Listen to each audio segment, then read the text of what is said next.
Hello guys, welcome to the Majestic Roots. I am Andrei Nitsu and today we're gonna discuss about some fascinating facts that will help us to better understand roots and how we can improve our plant growing skills having this additional information. If you're gonna find this short video to be interesting, please let me know in the comment section, and I promise to make an in-depth video explaining even more useful and amazing facts about today's subject. Let's get going. Have you ever wondered how plants actually feed themselves?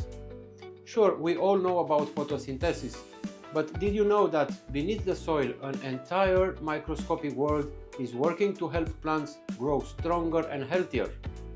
Today we're diving into the science of plant nutrition, the root system, and the incredible relationship between plants and microbes. By the end of this video, some of you will have a whole new understanding of how plants really work. Let's start with the most well-known process, photosynthesis, the powerhouse of plant growth. This is the way plants take photonic energy, which is energy transmitted from the sun or from the light, and it converts it into chemical energy in the form of glucose, which is a sugar that fuels growth and development of plants. Now, photosynthesis depends on the green pigment, which is located inside the plant cells, as you can see here. And the green pigment, it's called chlorophyll. These two are found inside the chloroplast and are usually located inside the plant leaves and are responsible for capturing light energy. Let's see how chlorophyll looks when observed under a microscope. This is a leaf section from Haworthia picta, where you can see the cells, and inside the cells we can find the green pigment, which is the chlorophyll. Keep in mind that without chlorophyll a plant cannot absorb light, meaning no energy and no growth. But talking about food and energy, let's go and discuss roots, the absorption network. Plants don't just rely on sunlight, they also need macronutrients like nitrogen, phosphorus and potassium, and micronutrients like iron, zinc and copper. And they usually get this from the soil. And of course this is where the root system comes in. Now we all know what roots are, but more exactly, roots are vascular organs. They are specialized plant structures responsible for water and nutrient uptake. And their efficiency depends on something crucial: root hairs. Root hairs are tiny extensions of the root epidermal cells. They increase the surface area of the root, allowing for more efficient water absorption, and more root hairs means better nutrient uptake. But there is more to know about the importance of root hairs, and further in this video we will find out about another reason for which these are very important, other than being responsible for water and nutrient uptake. Now let's see, how do we get more root hairs so we can obtain healthier and robust plants? My friends, this is where things get very interesting. The rhizosphere, the hidden world inside the soil, and the fascinating relationship between microorganisms and plants. Surrounding the roots is the rhizosphere, a biologically active zone filled with microorganisms like bacteria and fungi, and you can think of the rhizosphere as the plant's underground community. The plant provides food for microbes, and in return, microbes will help the plant to absorb nutrients and even to protect it from harmful pathogens. Now, with this short definition, let's jump to chapter 4 and see how microbes and roots work together. This is where things get really fascinating. Well, you need to know that plants actually farm their own microbes. Huh? Yes, they farm their own microbes. It's done through a process called root exudation, which is the release of chemicals through the root system, and with this, plants attract beneficial microorganisms that will help them grow. Here you need to know that some microbes are endophytic, meaning they live inside plant tissue. They enter the root through the apical meristem, which is the tip of the root, and provide nutrients for the plant in exchange for a good environment to multiply themselves. That is inside the root.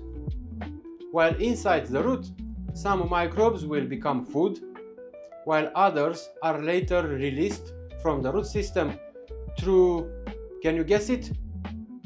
Through the root hairs.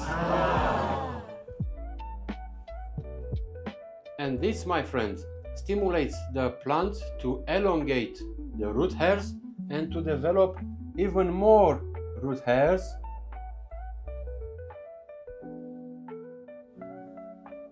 And then some of these bacteria that goes out of the root through the root hairs will again enter the root through the root tip, which is the meristem. And this, my friends, will create what is known as the rhizophagy cycle. With this said, let's remember what more root hairs means. It means a larger surface of cells responsible for water and nutrient uptake. In short words, a higher efficiency in nutrient uptake. So, in addition to the benefit of elongating and creating more root hairs, the endophytic microbes are providing nutrients which are ready available for the plant to transform into energy. These microorganisms, while being inside the root, are literally feeding the plant. Now that we know this, let's see why cacti and succulents grow better in clusters. Ever notice that cacti will grow better when they're clustered together rather than planted in individual pots? Have you seen that cacti that are grown in a tray along other cacti are growing more healthier and more robust? That's because a shared rhizosphere creates a richer microbial environment, enhancing nutrient cycling and boosting overall plant health. When plants grow together, their roots form symbiotic relationships, helping each other survive tough conditions. And this is why cacti and succulents, when grown in groups crowded in the same tray, often will grow faster, stronger, and more resilient to stress and even pests. The importance of microorganisms in our substrate is far greater than I've mentioned so far. The symbiotic process has numerous benefits, and it is rather a very complex process constantly studied by science. So how can we use this knowledge to benefit our cacti and succulent collection? Here's a great tip for rooting your plants. When rooting a plant cutting, place it in a tray with other healthy plants. The existing rhizosphere will supply beneficial microbes and will boost the natural production of growth hormones like auxin and cytokinin, helping the plant to develop roots much faster. And don't forget, your substrates matters. For a healthy microbial population, always choose a mix that supports biological activity.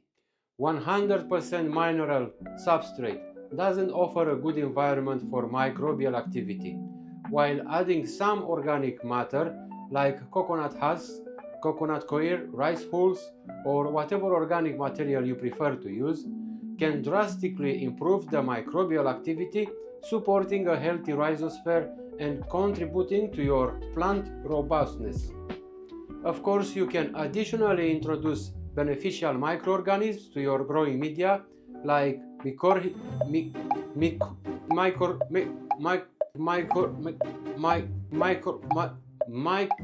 who chose that name? Mycorrhizal fungi to enhance and support the rhizosphere even further. So there you have it.